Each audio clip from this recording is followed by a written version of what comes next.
Stranger in a Strange World was definitely an offbeat episode. And what did I think when I opened the script? Well, if I recall, I got a phone call first from Rob Tappert, and or maybe it was Eric and Eric Grundeman. And so we're going to do a show, and it's going to be a crossover, and it's going to be Lucy, it's going to be Kevin. And I said, well, is it Xena or is it a Hercules? It was a Hercules. And I said, okay, great. And he goes, now you're probably not going to have the script until you get down there. I said, all right, well, that's okay. It's unusual because they're very good about giving the scripts. So I got down there, and literally when I arrived, I was given the script. So it wasn't like I was, at a disadvantage. And I opened the script, and I read it and went, whoa, okay. This is a comedy, and this is a great piece for the actors because they get to play somebody else. But it's a comedy, and it's way out there. And I remember calling Rob Tappert back up in the States. And I said, Rob, great script. I'm going to have way too much fun doing it, but it is very broad. And how far do you want me to take the comedy? And Rob said, well, sir, that's how Rob talked. Well, sir, when you think you've gone too far, you haven't. That's carte blanche to a director, Just knock yourself out, go as far as you want to go. And given that kind of liberty and given that kind of freedom, we just had a blast. You hear the one about the 2 Egyptians and the drunken mummy? What? No jokes today. Fourth season, I was on staff by now. First I had done End at the Beginning, and then I came on to staff, and then I did If I Had a Hammer actually before Stranger, and then Stranger. And again, Rob had always wanted to do what he called a Bizarro World episode, an alternate universe show. I'm the one who turned it into a wacky comedy. I think he wanted to do a serious science fiction adventure.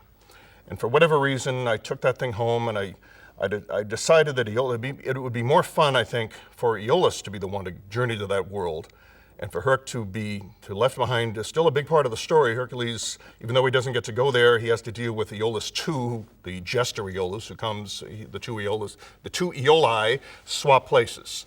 All right, so I concocted an entire adventure with Aeolus going to that world, and Herc as the sovereign, as his evil twin, and Ares and Aphrodite and all the other characters and their opposites. And this was to be a Lucy crossover episode. Is that you?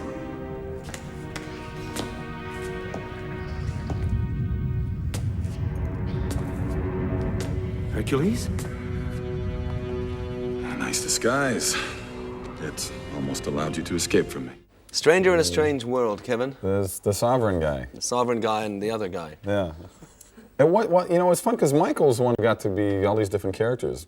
Yeah, mostly. Yeah. And you even got to change clothes, not as much as I did. No, I didn't change at all. No, hardly. You got to be the Widow Twinkie. You got to be Sharon or whatever his name was. Yeah. And you You got jealous? To be a lot of, yeah. Yeah. Because it's fun to do different stuff like that, and he got to do it. So it was fun to sort of, I thought you were good. I liked the. It was fun to wear different leather pants. And did you? No, I can't grow that. You didn't grow it? Was that stuck on? Was it? It was stuck on. What else yeah. got stuck on, Kevin, for you in this show? I don't know. But you look good with that. You should think about that a lot more. It's a good look on you. Thanks, Michael. Maybe I will. Okay. Hey, not so fast. Ares. Ares, this is a new look for you. What did you expect? I am the god of love. The alternate characters in the episode were probably the most fun.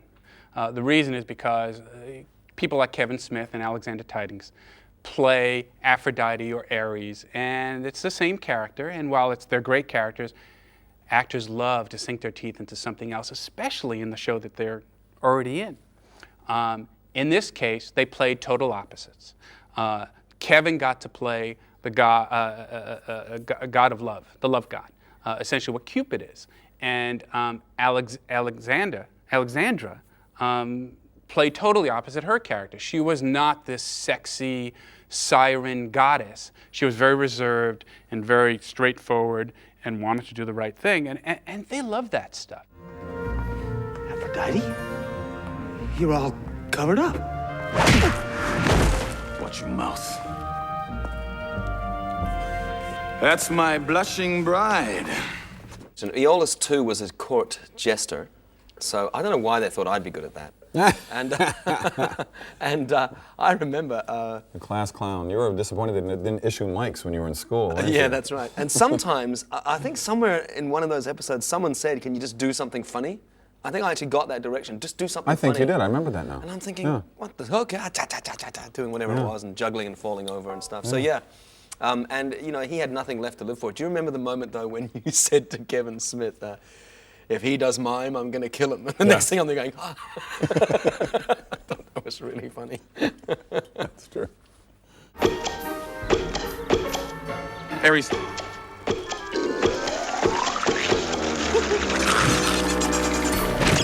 We created a couple of things that weren't in the script. For example, I personally, as a director, I did 3 homages in that show because I saw the opportunity to do it. The first one is when he wakes up after he's been knocked out by the Sovereign, having crossed into the vortex, and he wakes up in this strange room, and it's checkerboard floor, and it's very. And you know, we shot it very. We tilted the camera, and we had very close. So everything was all askew. That scene is actually much longer than what appeared in the episode, but you know, got to cut it to time. He yells at the soldiers, saying, "I want to speak to the Sovereign." And the soldier says, "Well, you have to wait until he calls you a numeral."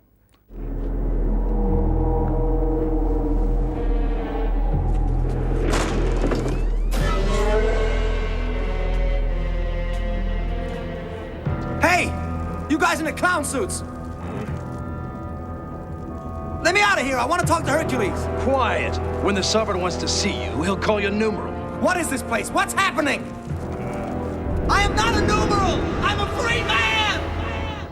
Well, it wasn't in the script, but I said, okay, we got to do this. And so we have to make an homage to The Prisoner, the TV show, where everybody had a number, and the character of Patrick McGowan was number 6. But the line from the opening is, "I'm not a number, I'm a free man." And so we had Michael go, "I'm not a numeral, but I'm a free man." And we had to do that. Yeah, the joke regarding The Prisoner. I'm not a numeral, I'm a free man. All right, Michael Levine walks in the room and says, "This is a great," first off, the director, when he comes in to meet with everybody, he says, "This is the funniest line in the script. I love this." Prior to that, I had to fight to get that line in because the younger writers on staff didn't know from The Prisoner. And I had to explain, well, this was a cult show from the 1960s, and he was called number 6, and I'm not a numeral, I'm not a number, I'm a free man. This was just a joke for my own benefit. And even if only 1 person out of 10 in the audience gets it, because we had an audience of young kids in large part on Hercules, okay, I admit maybe only 1 in 10 will get that Prisoner reference, but those who do are really going to love it. And luckily, to my benefit, the director walked in the room and said, "I love this joke," so the younger writers kind of shut up and let it pass. Eat cake, baby! The cake took several days to make. I remember they said you have 1. We have a half a cake as a backup, but we could only do 1 cake. I said, okay.